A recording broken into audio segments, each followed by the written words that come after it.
En nombre del grupo Por un País Mejor, le damos la más cordial bienvenida a este esfuerzo que realizamos para rendir tributo a mexicanos y mexicanas del ámbito artístico, cultural, político y académico.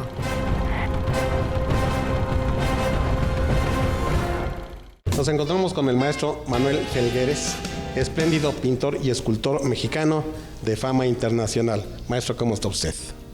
Muy bien, muchas gracias. Muy contento de estar con usted. Platíquenos, maestro, ¿qué es usted más, pintor o escultor? Yo digo que hay muchísimo pintor que hace escultura. Yo soy al revés. Yo empecé como escultor y después seguí pintando. Entonces soy un escultor que pinta. Platíquenos que han sido casi 60 años de trayectoria en la pintura y la escultura. Pues el año en que yo me decidí a meterme en este mundo fue el año de 1947. Después pasaron 6 o 7 años hasta que en 1954 hice mi primera exposición profesional y desde entonces no he parado. ¿Y dónde nació la vocación? Pues curiosamente nació en Europa. Tuve oportunidad al terminar la preparatoria de hacer un viaje en que pude recorrer varios países. Era 1947, o sea, la guerra acaba de terminar hacía 2 años. Todo estaba muy destruido, muy pobre y no había, por supuesto, no había ni dinero para ir a espectáculos ni restaurantes. Entonces lo único que había que hacer era meterse a los museos que eran gratis, a los museos, a las catedrales, a los palacios. Entonces después de una visión de 2 o 3 meses de ver solo arte, dentro de este arte, pues el gran arte, porque que la Capilla Sixtina, que la Gioconda, etcétera, etcétera, pues pensé que lo más importante en la vida era el arte, era el único que había. ¿Cómo fue, maestro Felgueres, su formación profesional? Pues primero, cuando ya me decidí, dije, bueno, pues ahora tengo que aprender. Entonces lo lógico era entrar a la Academia de San Carlos. Entré a la Academia de San Carlos, me inscribí muy formalmente y duré en la Academia de San Carlos 3 meses. ¿Por qué tan poco? Porque sentí que la educación era muy lenta, era para gente menor que yo, porque en ese tiempo en San Carlos recibían alumnos de primaria.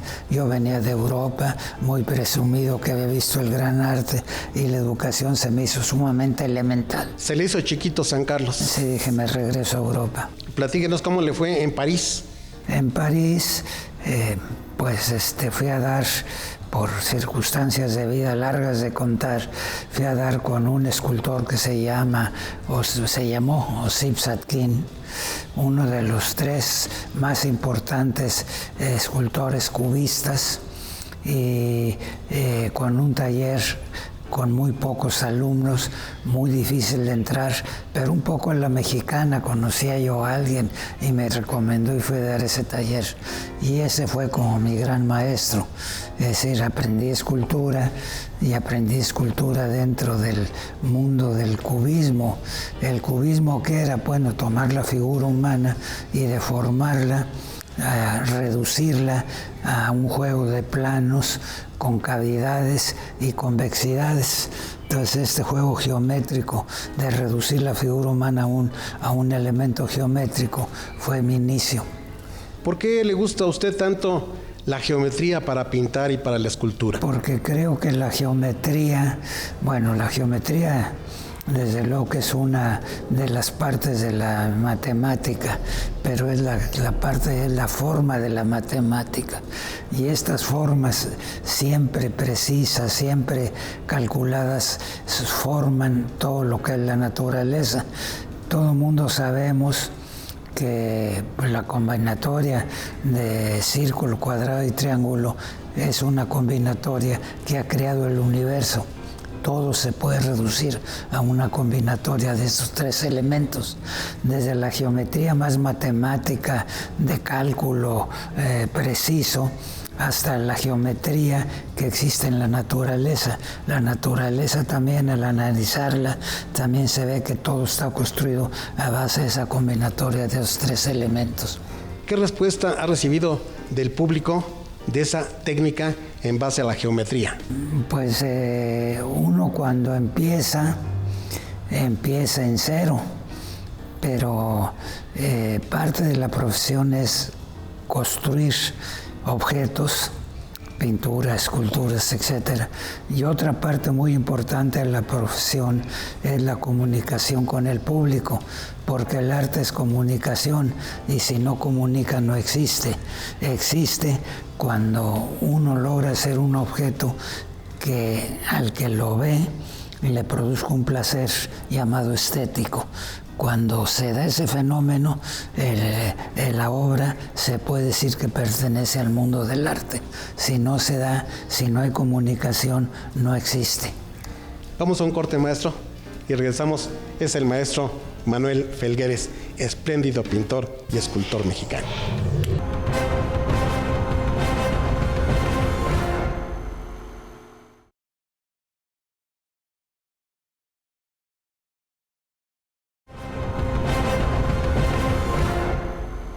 Maestro Felgueres, ¿qué ha sido para usted el mundo de la pintura y la escultura? Pues ha sido una maravilla por dos razones. Primero porque construir objetos, cuando uno se dedica toda su vida a eso, una de dos, o no tiene uno la vocación y se aburre y no vuelve a hacer nada, o se va uno como picando, cada vez tiene más ganas, cada vez hay un reto consigo mismo, uno tiene que superarse, tiene que ser mejor, tiene que hacer la gran obra de arte y cuando sale uno de la próxima va a ser mejor. Y hay una lucha consigo mismo, de superación y de necesidad de estar sobre el objeto. Es igual que todo el arte, porque igual el músico pues tiene que estar dale y dale con su pianito de la mañana a la noche, un compositor y un escritor pues tiene que estar dale y dale con la pluma y corrige, quita y pone, y son vocaciones en que se lo comen a uno. Maestro, lo veo usted muy entusiasta, muy dinámico, a casi 60 años de pintar y de hacer escultura. ¿Cómo le hace? ¿Por qué tanto entusiasmo, optimismo? Porque por un lado me han ido saliendo bien las cosas y por otro lado he podido ir transformando y encontrando nuevas posibilidades. El arte para mí es meterse en una aventura que sabe uno dónde empieza, pero no dónde termina. Y el proceso es creativo, es la creación. Entonces, en este mundo de creación, de invención, de imaginar y de traducir lo que es el espíritu, lo que son sensaciones, traducirlo a la materia, pues me es muy satisfactorio. Entonces, mi gasto de tiempo es espléndido porque hago lo que me gusta y lo hago siempre con pasión porque siempre estoy descubriendo nuevas cosas. No me puedo aburrir porque me aburro de algo y ya ando buscando otra cosa. ¿Cómo definiría Manuel Felgueres su propio estilo como artista? Mi propio estilo lo definiría siempre dentro del mundo del llamado arte abstracto. ¿Qué quiere decir esto? Que son puras formas inventadas, puras formas producto de la imaginación y del espíritu, que no parto de copiar la realidad, no parto de tener modelo, parto de inventar.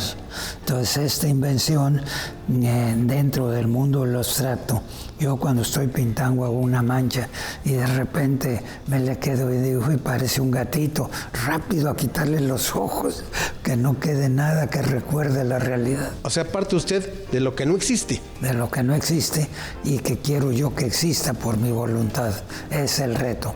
Maestro Felgueres, ¿qué tan difícil ha sido lograr el reconocimiento a sus obras? Pues soy un caso yo creo que no, un poco excepcional, porque desde mi primera exposición tuve respuesta del público. Claro, una exposición eran terracotas, figuras de barro de bajo precio, pero la primera exposición vendí toda la obra que expuse. No me volvió a suceder nunca, pero esa vez arrasé. Bueno, y después, cada vez que exponía, pues la guía es no tanto cuánto vende uno, porque el chiste del arte es que no debe ser comercial. Uno no trabaja para vender, uno trabaja para inventar para sí mismo. Entonces el comercio no es guía, pero sí es guía lo que se llama la crítica de arte, lo que los escritores, amigos, ven la obra y les dan ganas de escribir algo a través de ella, y los críticos la alaban y dicen que uno es muy bueno. Entonces uno no sabe, uno cuando expone, uno se expone, pero cuando va viendo la respuesta, y las respuestas se van sumando una y otra vez. En principios de los 60, de escultura, por ejemplo, hice muchos grandes murales. Posiblemente el más conocido fueron el del Cine Diana y el del Deportivo Bahía, pero el Diana lo inauguramos con espectáculo de Alejandro Jodorowsky, que yo trabajaba con él como escenógrafo para sus teatros. El grupo de teatro trabajaba para inaugurar mis murales, hacían un happening, un espectáculo paralelo. Y por ejemplo el Cine Diana lo inauguramos con 1,000 gentes, y luego el Deportivo Bahía metimos 3,000 gentes a la inauguración. Entonces ese contacto con el público, la respuesta en cantidades suficientes, y claro, los medios que lo apoyan uno mucho, haciéndole entrevistas, pero haciendo que otras gentes hablen de uno. En fin, la difusión ha sido muy positiva en mi caso. Maestro Felgueres, usted ha dicho que no le ha gustado vivir de la comercialización de sus obras. Cuando he dado clase, porque para colmo soy maestro jubilado con 30 años de ejercicio como maestro.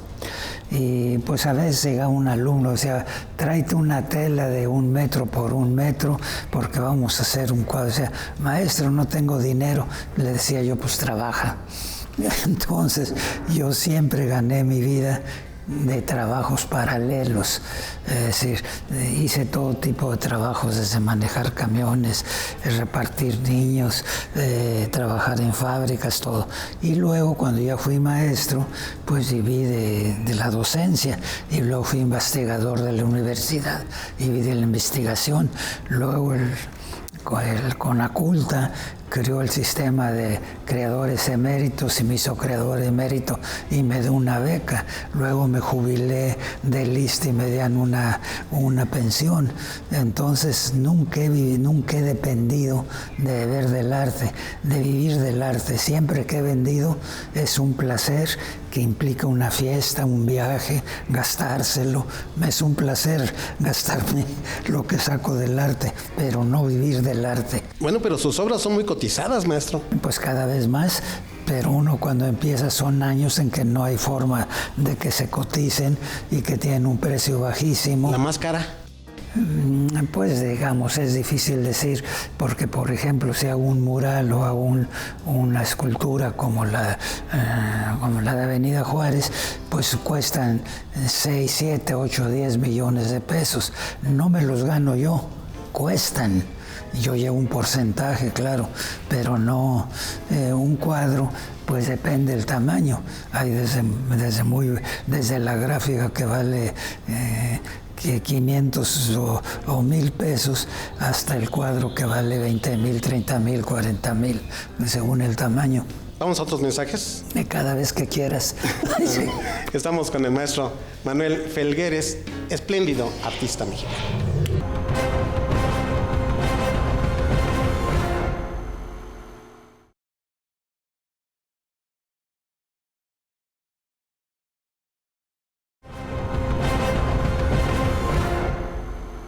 ¿Cuál fue su primera gran obra, tanto de pintura como de escultura? Pues digo, yo creo que las primeras grandes obras de escultura fueron básicamente los murales, en que ya te mencioné 2, pero tengo el Teatro de la Paz, la Concamina, hice como 30, y obras públicas como últimamente la Fuente de Reforma, la escultura de Reforma, esculturas que tengo en San Antonio, en Colombia. Es decir, he hecho mucha obra que no sé si son grandes obras o son obras grandotas, pero son las que más repercusión tienen. ¿Y de pintura? Porque están en lugares públicos y eso hace tener un público constante, mayor. ¿Y de pintura? En pintura, posiblemente, digo, aunque tengo también obras murales importantes, bueno, tengo una pintura, escultura en la Secretaría de Educación, junto con los murales de Diego y demás, pero también tengo en Estados Unidos, en San Antonio y en otros lugares. Y por ejemplo, una que gusta mucho es en el Museo de Antropología. En el Museo de Antropología tengo una pintura, un mural grande, muy importante, en las culturas del norte, pero la celosía central del patio del museo y una barda que hay, la celosía es de 64, de cuando se inauguró el museo. Desde entonces hay obra mía importante en el Museo de ¿Por qué tanta pasión de Manuel Felgueres por la pintura, por la escultura? Nunca se sabe por qué tanta. Es como cuando uno se enamora y se casa enamoradizo, es uno feliz, y hay a quien les dura y a quien no les dura. Depende de la buena relación. La pintura es igual, empieza uno y no sabe cuánto le va a atraer a uno o cuán feliz va a ser uno trabajando. Aunque la pintura no siempre, es decir, aparentemente para la gente piensan que es una cosa muy placentera hacerla. Ahí hay que desilusionar. Es una cosa que tiene tal grado de dificultad que muchas veces no sale lo que uno quiere y se siente uno frustrado, se siente uno triste, dice uno tantos años de oficio y esto que tengo en la mente no me sale, y se angustia uno y a veces destruye las obras y a veces, pero cuando sale está el placer. Que queda uno picado para empezar, luego volver a buscar el mismo camino. ¿Manuel Felgueres ha destruido sus obras? Algunas las destruyo y otras las transformo.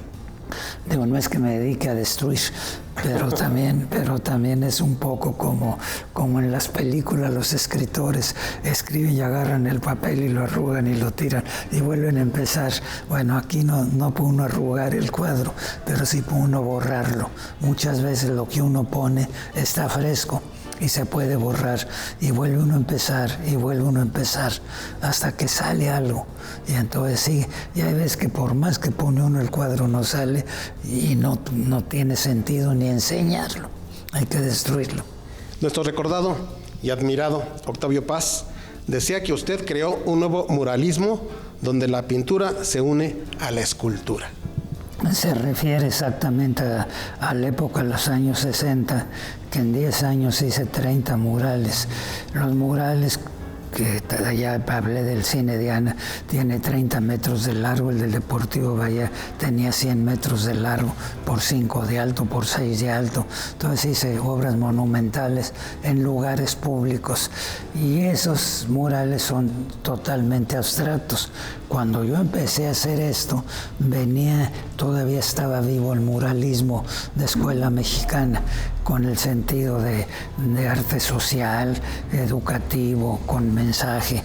Y lo mío ni tenía mensaje, ni era para el pueblo, ni era el gusto de hacerlo, y es un mural que no tiene nada que ver entre los míos y los de Rivera, no hay ninguna relación. ¿Por qué ese rechazo a esos grandes muralistas? No fue rechazo, fue también lo hizo Octavio Paz, una apertura al mundo. México abrió, es decir, ¿por qué? Porque estar metidos en la escuela mexicana, que era el nacionalismo de los años, desde la Revolución hasta la Segunda Guerra, no nada más era la pintura, era la música, era el cine, era la literatura, todo era un nacionalismo. Y los jóvenes que empezamos en los años 50, pues nos encontramos que ese camino ya estaba hecho y que teníamos la obligación de hacer nuestro propio camino. No era rechazo, era otra cosa. Sin embargo, ese muralismo tradicional siempre gustó mucho. ¿Cómo es posible que ahora el muralismo que usted realiza, el abstracto, guste más? No, hay una teoría del diseño que dice que cada vez que hay algo nuevo prestigia lo anterior. Cuando yo era chico, los murales no tenían el prestigio que alcanzaron luego. Diego Rivera pintaba monotes y había cierto desprecio por los murales. Cuando nacimos nosotros con las nuevas posibilidades, le dimos prestigio a ellos y empezaron a tomarse más en serio y a difundirse y todo. Entonces, más bien les dimos la bendición en vez de darles la extremaunción. O el tiro de gracia. Fue al revés. Y, por ejemplo, a mí nunca tuve, como decir qué horror, sino que, por ejemplo, cada vez que venía un pintor de otro país o lo que sea, y hacía turismo, pues rápido vamos a Educación a que vea los murales de Diego. Me gustaban desde entonces. Y Orozco me parece extraordinario pintor. Y Siqueiros alcancé a ser amigo y admiro todo su invención. Entonces no fue, le llaman ruptura, pero yo siempre niego la palabra, digo que fue una apertura. México se había cerrado al mundo y de repente entró una generación que abre las puertas al mundo. La tradición, en vez de que mi tradición fuera nada más los mayas y los aztecas, pues eran Grecia, Roma, Fenicia, era la historia del arte entera. Y esta historia continúa.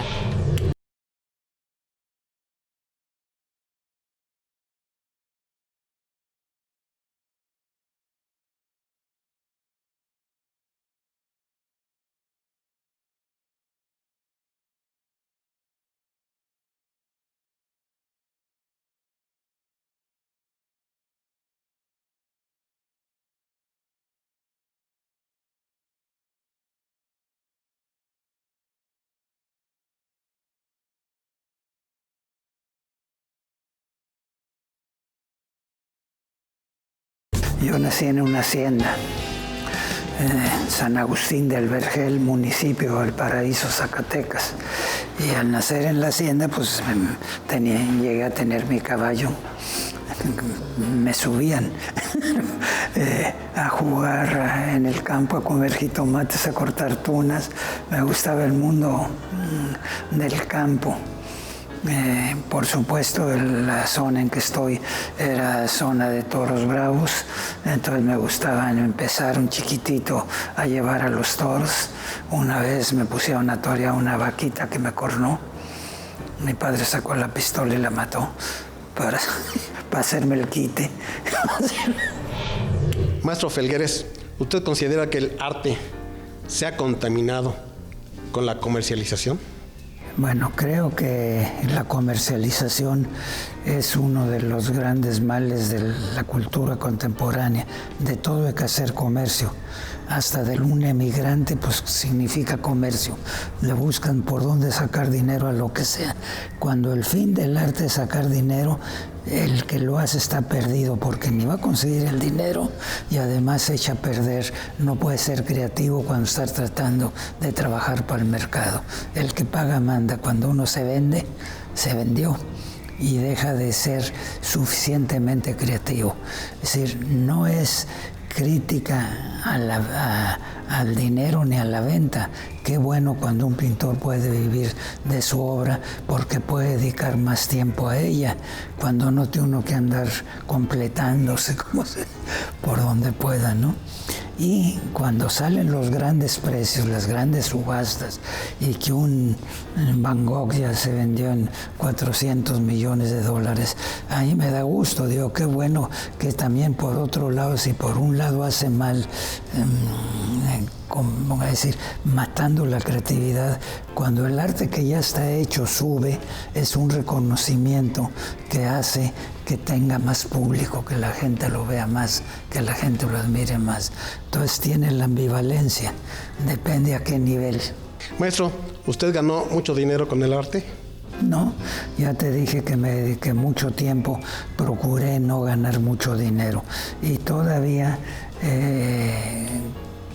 para mi edad y para mi demanda, pues si me comparo con otros pintores y otros precios del arte internacional, estamos muy bajos. Por ejemplo, no yo, en general, uno de los pintores que nos precedieron, que ya se habían revelado, como Rufino Tamayo, hizo toda su carrera en Nueva York y tiene muy buen mercado, y un cuadro suyo se llega a vender en $1 millón.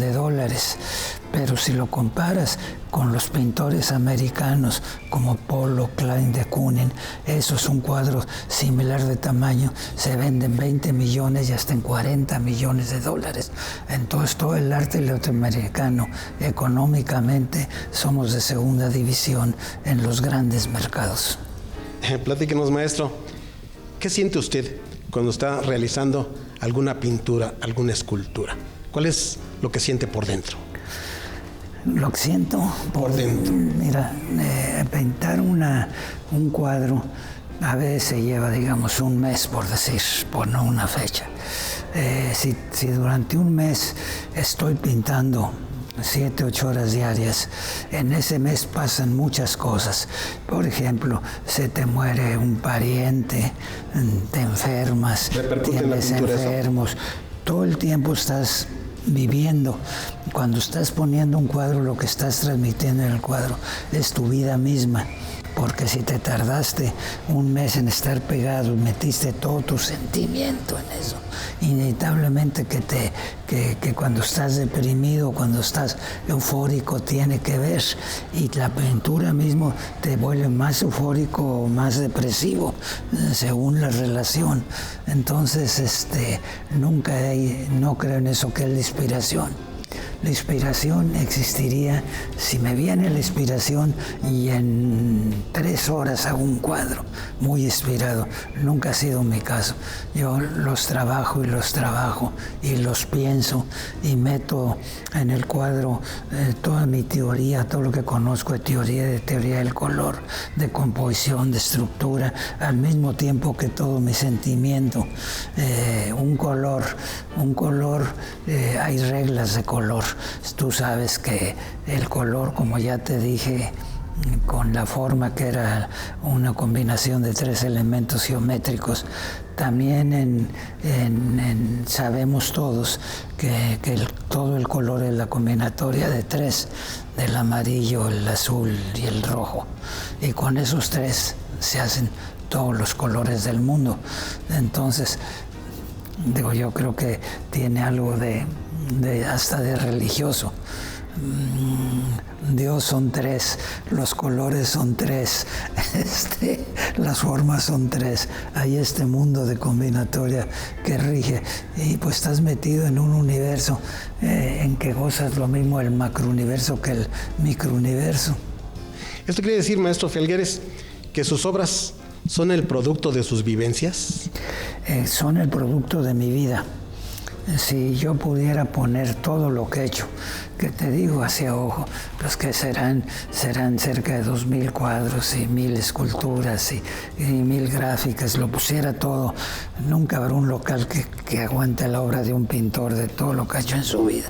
Es muchos metros, muchos kilómetros, pero si lo pusieras todo, y yo ya me morí, tú la ves, lo que ves es mi vida. Cuando ves una obra no estás viendo un cuadro, estás viendo la vida de una persona que estuvo ahí dando su tiempo. Es decir, la vida no es más que tiempo, el tiempo que vivimos. Y si ese tiempo lo has metido en una relación con un objeto en que va por delante tu espíritu y tu sensibilidad y tus sensaciones, lo que estás viendo, como ya lo dije, repito, es la vida. Vamos a un corte, maestro, y regresamos. Es el maestro Manuel Felgueres, espléndido pintor y escultor mexicano.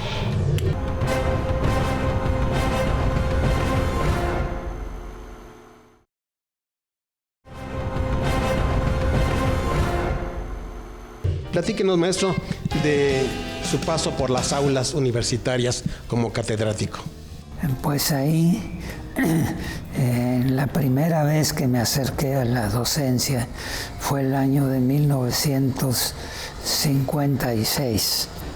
Regresando de Europa, en la Universidad Iberoamericana, en un campus que tenía donde actualmente es el restaurante San Angelín, o sea, con unos jardines bellísimos, se les ocurrió crear una carrera de artes plásticas y nombraron director a un escultor muy afamado que se llama Matías Geritz, que era también muy creativo. Y Matías Geritz me llamó para que yo fuera el maestro de escultura. Entonces 6 años fui maestro de escultura en Libero desde el año 56. Y después nos cerraron la escuela, más bien cambiaron de campus y eliminaron la carrera de artes plásticas y crearon otras, diseño gráfico y otras, pero en fin, esa fue mi entrada.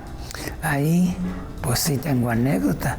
La anécdota es que en el mismo edificio daban arquitectura y entonces iban a la escuela hombres y mujeres. Todos los hombres iban a arquitectura y todas las muchachas caían en artes plásticas. Entonces era pues un placer ir diario a dar clase a 30 o 40 niñas del Ibero. Pues era bastante divertido, por decirlo de alguna manera. ¿Qué le dejó la cátedra? Bueno, después de eso ya me retiré de la cátedra, pero llegó un momento que me volvieron a llamar en San Carlos porque querían como, se sentían que la escuela estaba muy atrasada en sus metas y querían que me metieron a dar un taller experimental. Al año siguiente me contrataron de plétora todo para meterme en el plan de estudios y transformar la escuela.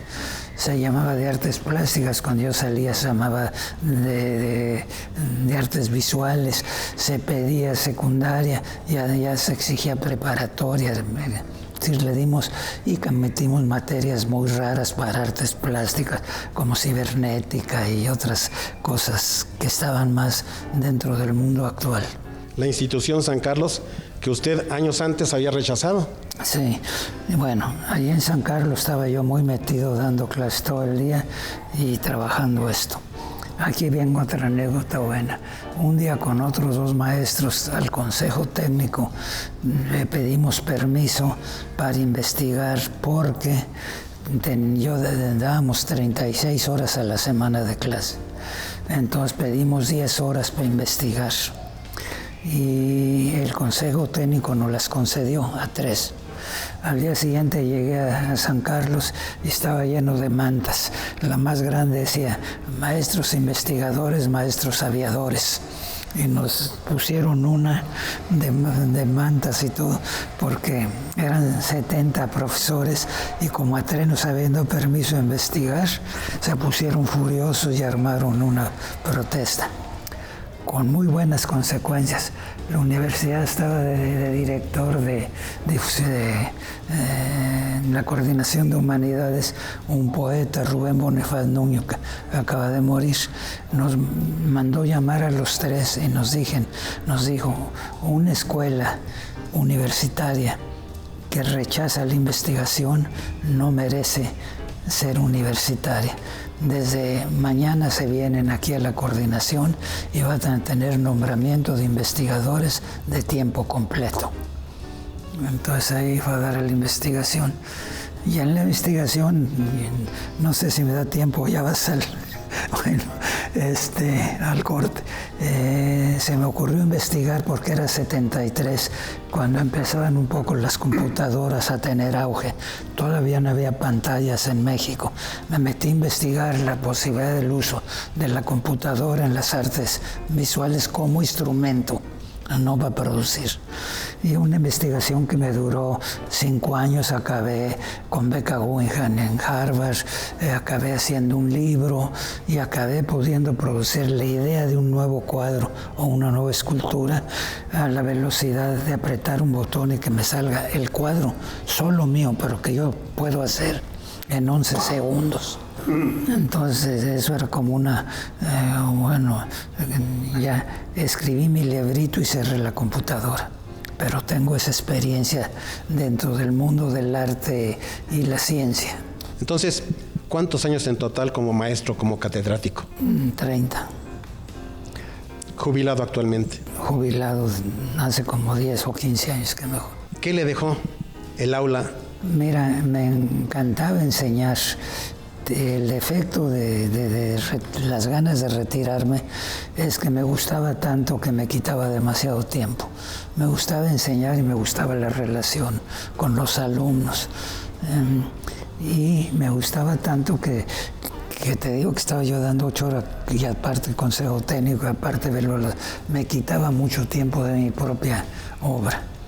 No paré nunca, pero en las noches, vacaciones, domingos, es decir, entonces llegó un momento que pensé que era conveniente dedicarme 100% a la creación artística y sentir como una cosa muy bonita del pasado, la enseñanza.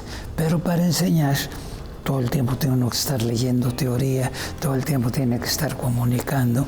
Y yo digo que cuando uno es maestro, aprende más de los alumnos que los alumnos aprenden de uno. O sea, creo que es una enseñanza buenísima. ¿Vamos a otro corte? Cada vez que quieras, te digo, libertad para los cortes. Es el maestro Manuel Felgueres, un gran artista mexicano con reconocimiento en muchos países.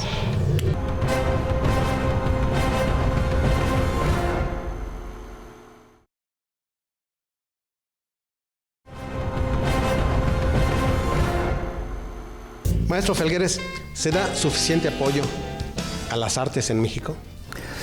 Mira, no sabría decirlo. Creo que sí se da apoyo. No sé si es suficiente o no. Por ejemplo, actualmente todo este programa de becas creo que es un apoyo magnífico para los jóvenes. Yo nunca tuve una beca. Digo, pero esto que les dan 3 años y luego otros 3 años y dedican todo su tiempo, me parece muy buen apoyo. Claro que nunca es suficiente porque la diferencia es que no creo que el apoyo al arte deba ser apoyo a los artistas, más bien es apoyo a crear públicos. Por ejemplo, si yo me dedico al teatro, no necesito que me bequen para hacer teatro, necesito que si me presento en el garage de mi casa tenga un público y tenga yo público y que pueda yo cobrar la entrada, es decir, que lo dejen uno en libertad. Creo que el artista debe buscar con toda libertad su propio camino y a veces los apoyos son paliativos que no te dejan luchar lo suficiente. Creo que el gran arte y los grandes artistas han salido a veces en los regímenes más represivos.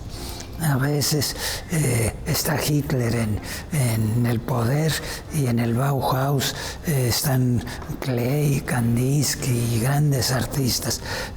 En España, cuando está Franco, pues sale toda la escuela catalana con Tapies y demás. Entonces, no siempre los que apoyan son los que hacen surgir el arte. Es muy importante que apoyen la cultura, que apoyen la educación, que apoyen a los niños para que aprendan a gozar el arte, que den la entrada al pueblo para que llegue al arte, que aprenda a ver teatro, cine, todo. Es decir, eso es que ese sería el gasto en cultura. Mientras sea un gasto en apoyarlo a uno, pues que lo dejan uno en paz, uno ve cómo le hace. Maestro, ¿cómo se siente a sus casi 85 años de edad y casi 6 décadas de espléndido artista? Pues como me siento que todavía puedo, pero siempre la edad, por un lado, todo es ganancia, pero por otro lado se acaba lo único que te decía que vale, que es el tiempo. Yo antes hacía teatro, hacía cine, hacía todo lo que fuera, porque uno sentía como joven que tenía mucho tiempo. Ahora ya mi tiempo lo reduzco a producir la obra porque se me está acabando. Y uno sabe que no es que se acabe uno físicamente, el máximo miedo es que se acabe uno mentalmente. ¿Le angustia? Me angustia porque muchos artistas ve uno que se acaban mentalmente, que siguen trabajando, pero que ya no son capaces de inventar, que empiezan a repetir lo que hacían antes, ya no crean, ya se vuelven artesanos. Y ese momento en que te falta la capacidad, ese lo temo. Como temo más que te dé el embole y ya no puedes ni agarrar el pincel. Ese es el peor. Ser vegetal es lo peor. ¿Tiene miedos? Miedo no, porque si llega, llegó. Y si llegó ya no te importa. Ya te llegó, ¿no? Es como la muerte. Pues si me muero mañana, pues me morí ya, ¿no? ¿Está usted preparado? A la muerte no me importa, pero le tengo miedo a la enfermedad. Y no nada más a la enfermedad personal mía, a la enfermedad alrededor de mí, lo que es tu esposa, tus hijos, que se enfermen. A la enfermedad le tengo pánico. ¿Cuál sería el más grande deseo en este momento del maestro Manuel Felgueres? Pues que me sigan saliendo mis obras, porque también cada vez que hago un cuadro digo, chin, seré el último, a lo mejor el próximo ya no me sale. Entonces que me sigan saliendo es mi gran deseo, porque me sigan saliendo quiere decir que yo estoy entero. Y quiere decir que sigo con la misma relación que siempre he tenido con la sociedad. Seguirán saliendo exposiciones, entrevistas, ventas, todo sigue. Y claro que lo que uno quiere es durar lo más posible. Ahí no hay duda, ¿no? Si llego así a los 100 años sería un milagro, pero no, nadie llega a los 100 años así. Picasso murió a los 94, Tamayo a los 93. Ya que digo uno, el gran pintor de 100 años creo que no hay. ¿Qué lugar ocupa Dios en su obra? Pues ya te dije que ocupa el centro, pero un centro desfasado. Ocupa el centro porque no soy creyente, pero sí creo en que algo hace que existamos y que todo lo que hacemos exista. La generación espontánea no me la creo. Creo que siempre hay alguien por ahí que quién sabe quiso. Ahora, entenderlo, pues no entiendo nada. Y como no entiendo nada, ¿para qué me preocupo? Como dicen, que sea lo que Dios quiera, ¿no? ¿Satisfecho, maestro? ¿Satisfecho? Pues sí, creo que para lo que soy, creo que estoy sobrado, me he ido mejor de lo que me debía de haber ido. De no haber sido artista, ¿qué le hubiera gustado hacer en la vida? Pues tuve momentos de crisis cuando empezaba. Antes de que me dedicara a ser pintor, tenía yo también la tentación de ser futbolista. Llegué a segunda división y ya que me retiré ya no volví. Maestro, muchísimas gracias. Gracias por recibirnos aquí este majestuoso estudio. Pues encantado, para mí siempre es un placer y siempre agradezco a los medios porque parte de lo que somos se lo debemos a ustedes. Muchas gracias, maestro, gracias. Es el maestro Manuel Felgueres, uno de los grandes artistas mexicanos reconocido a nivel mundial. Soy Juan Manuel Rentería, esto es Reencuentro con México. Hasta la próxima.